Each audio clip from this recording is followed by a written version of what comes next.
श्री शिवाय नमस्तुभ्यम। हर हर महादेव। मध्य प्रदेश के सीहोर जिले के कुबरेश्वर धाम में गुरुजी पंडित प्रदीप मिश्रा जी के द्वारा श्री गुरु महादेव शिव महापुराण कथा शुरू हो गई है और आज 17 जुलाई चौथे दिन की कथा पूर्ण हो चुकी है। ये 7 दिवसीय शिव महापुराण कथा है जो गुरु पूर्णिमा महोत्सव के अवसर पर 14 जुलाई से 20 जुलाई 2024 तक आस्था चैनल यूट्यूब के माध्यम से दोपहर में 1 बजे से 4 बजे तक देखी जा सकती है। आज की कथा में हम जानेंगे कि शिव के अनगिनत गुण में से 5 गुण अगर आप अपने अंदर उतार लेते हैं तो आपके अंदर शिव का अंश आ जाता है। और गुरुजी की जो अगली कथा लखनऊ में होने वाली थी वो कथा कैंसिल हो गई है। उसकी जगह कहाँ कथा होगी उसकी जानकारी आपको इसी वीडियो में प्राप्त होगी।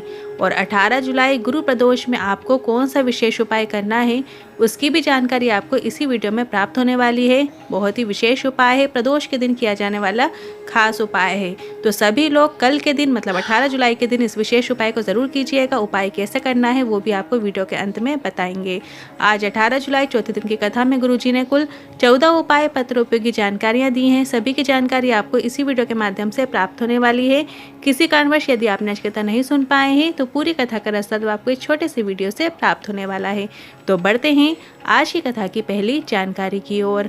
बहुत बहुत पुण्य प्रबल होते हैं तब मानव की देह प्राप्त होती है और उसमें भी बहुत बहुत पुण्य प्रबल होते हैं तब आपको महादेव की भक्ति प्राप्त होती है, आप मंदिर तक पहुंच पाते हैं।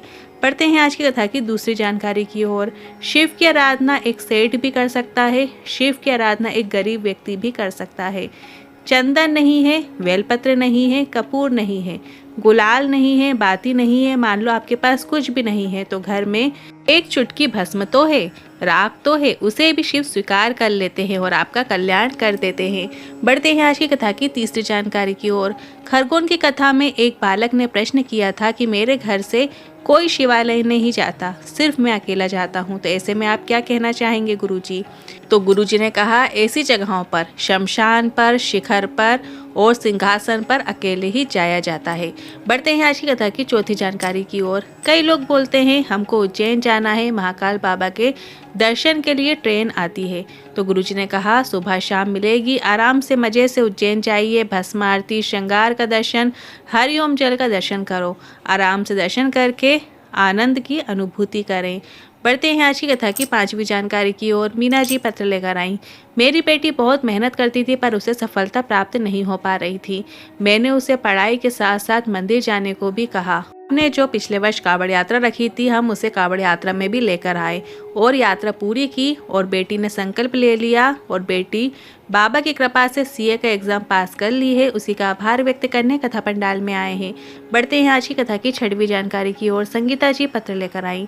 15 साल से किराए के मकान में रहते थे, हम मंदिर नहीं जाते थे, कभी कभी शिवरात्रि और सावन में चले जाते थे, पर पड़ोसी के कहने पर हमने मंदिर जाना शुरू किया, कथा सुनना शुरू किया और बाबा की कृपा से हमारा खुद का मकान भी है और व्यापार भी खूब आगे बढ़ गया है।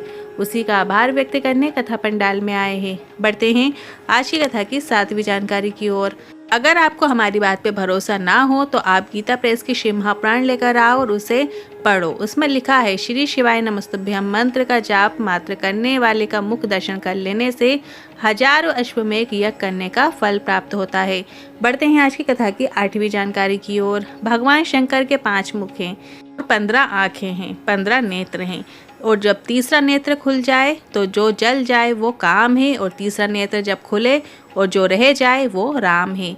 बढ़ते हैं आज की कथा की 9वीं जानकारी की ओर। भोलेनाथ में इतने गुण हैं जिसकी कोई गिनती नहीं की जा सकती, अनगिनत गुण हैं जिसकी गिनती नहीं की जा सकती, पर 5 गुण सर्वश्रेष्ठ हैं और अगर कोई भक्त अपने अंदर 5 गुण धारण कर लेता है तो उसके अंदर शंकर का एक अंश विराजमान हो जाता है, शंकर का स्वरूप हो जाता है। पहला है शांत। शंकर का भक्त जो झगड़े में भी शांत रहना चाहिए। पति ने कुछ बोला पत्नी चुप हो जाए, पत्नी कुछ बोले पति चुप हो जाए, जवाब ना दे। शांत रहना शंकर के भक्त की पहचान है। और दूसरा है समदर्शी। किसी को गरीब और किसी को अमीर मानकर अपना व्यवहार में बदलाव नहीं लाना चाहिए, क्योंकि 12 ज्योतिर्लिंग में या ज्योतिर्लिंग की भूमि में या भोलेनाथ के मंदिर में जब भी कोई एक पांव रख देता है तो वो गरीब नहीं होता, वो जगह का सेठ बन जाता है। तीसरा गुण है विनम्रता। पहला है शांत, दूसरा है समदर्शी और तीसरा है विनम्रता। जितनी नाजुकता हो, जितनी विनम्रता हो, वाणी में जितनी मिठास हो, उतना अच्छा है। ये एक शिव भक्त की पहचान है और ऐसे में शिव आपके अंदर उतरता चला जाता है। और चौथा है निर्मलता। अपने मन को पवित्र बना कर रखो, अपने अंदर किसी के लिए बैर भाव ना रखो, गलत भाव ना रखो, मन निर्मल हो, साफ हो, स्वच्छ हो।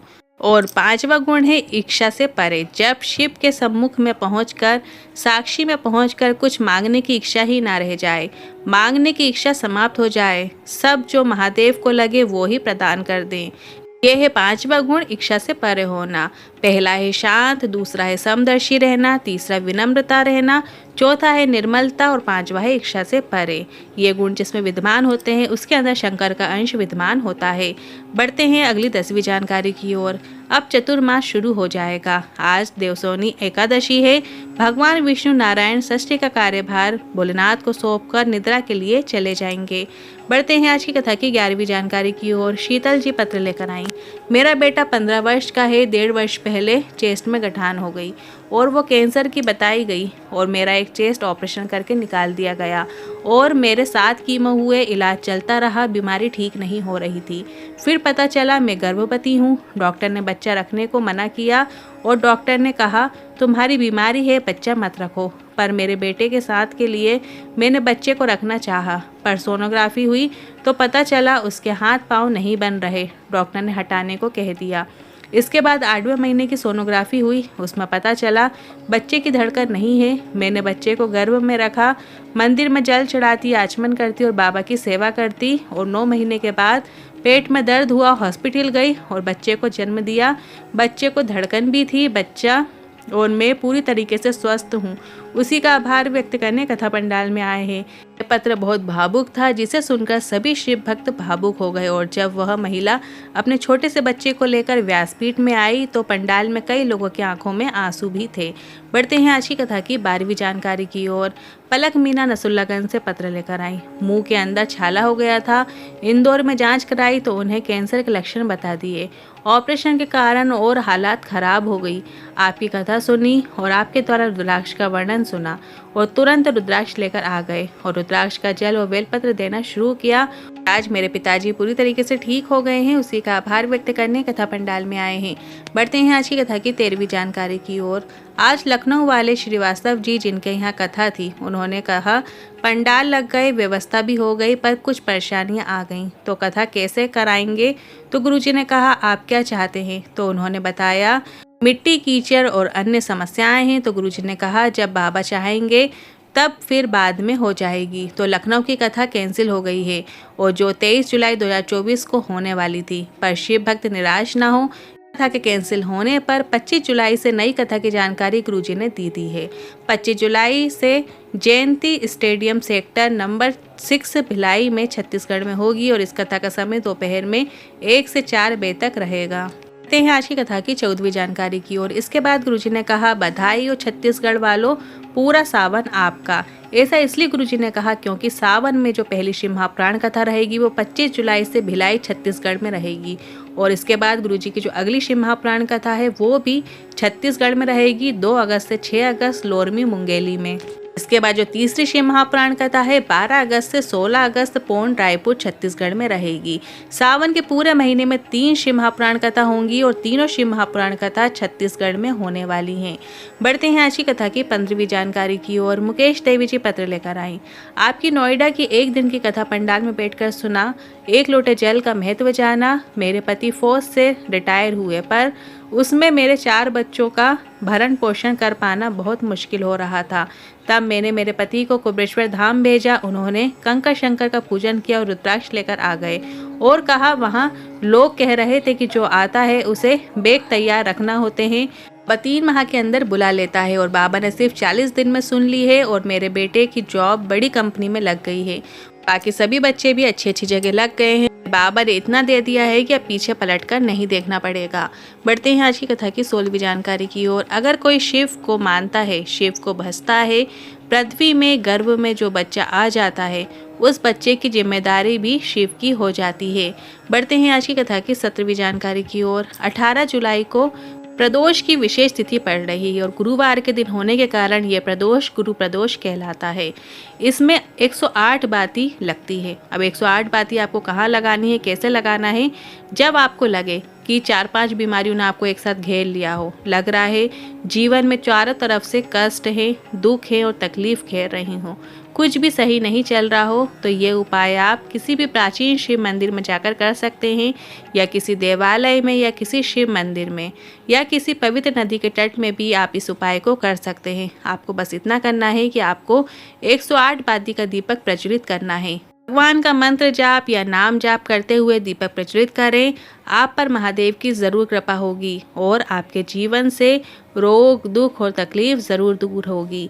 ये उपाय भी आप इस सावन के माह में कभी भी किसी भी दिन कर सकते हैं, पर सावन सोमवार या प्रदोष या सावन शिवरात्रि में करेंगे तो आपको फल अधिकतम में प्राप्त होगा। तो कल जो प्रदोष पड़ रही है, आप इसमें भी इस विशेष उपाय को कर सकते हैं। इन उपायों से जुड़े मन में कोई सवाल या क्वेश्चन है तो आप कमेंट के जरिए पूछ सकते हैं। साथ ही हमने एक व्हाट्सएप चैनल बनाया है जिसकी लिंक हमने कमेंट बॉक्स में पिन कर दी है। आप उस लिंक को टच करके हमारे व्हाट्सएप चैनल से जुड़ सकते हैं। वीडियो थोड़ी भी अच्छी लगे तो वीडियो को लाइक करके कमेंट बॉक्स में हर हर महादेव ज़रूर टाइप कीजिएगा।